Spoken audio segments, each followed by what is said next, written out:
غدیر خم کا میدان سجا، رسول خدا نے سب کو جمع کیا، وہ اتنا بڑا پالان بنایا جو تاریخ میں اس جیسا کبھی سٹیج نہ پہلے بنا تھا نہ اس کے بعد بنے گا۔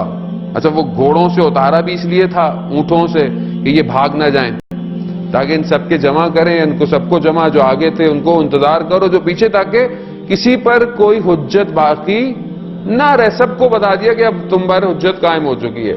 اب جب سب کو بلایا تو غدیر خم جو کہ ہم سنتے ہیں وہ صرف ایک لائن ہے، ورنہ رسول خدا نے جو خطبہ دیا وہ قرآن کے ایک پارے کے برابر ہے۔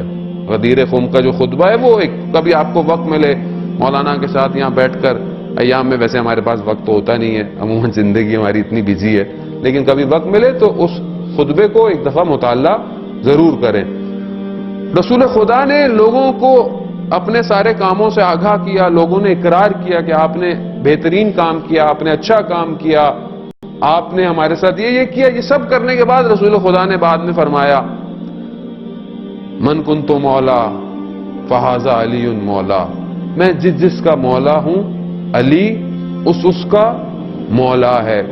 اب مولا دوست نہیں ہے، مولا رشتہ دار نہیں ہے، مولا کے معنی رہنما کے ہیں، لیڈر کے ہیں، رہبر کے ہیں۔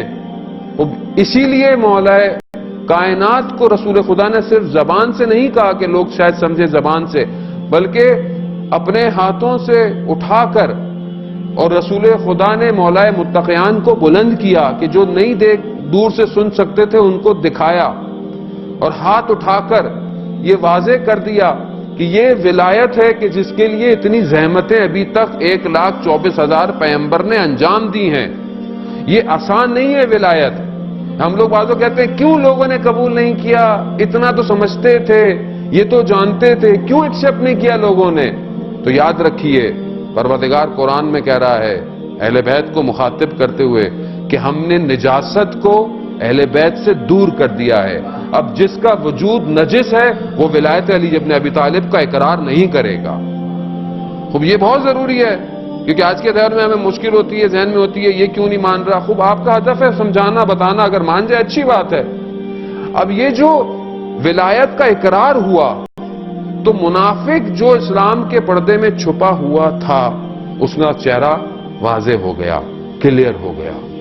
یہ نظام ولایت اس انسان کو کہ جس کو پروردگار نے خلق کیا تھا اس کو کمال تک پہنچانے کے لیے یہ ولایت کا نظام پروردگار نے بھیجا۔ رسول خدا نے جو دین کو لے کر آئے تھے اس کی ایکسپلینیشن کے لیے اس ولایت کے نظام کو بھیجا۔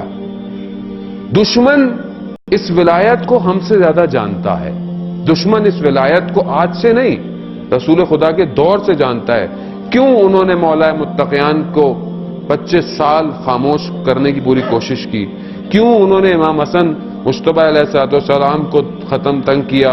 کیوں کربلا برپا ہوئی؟ کیوں ہمارے امام 14 سال زندان میں قید ہوئے؟ کیوں امام تقی علیہ السلام 25 سال کی عمر میں شہید کر دیے گئے؟ کیوں؟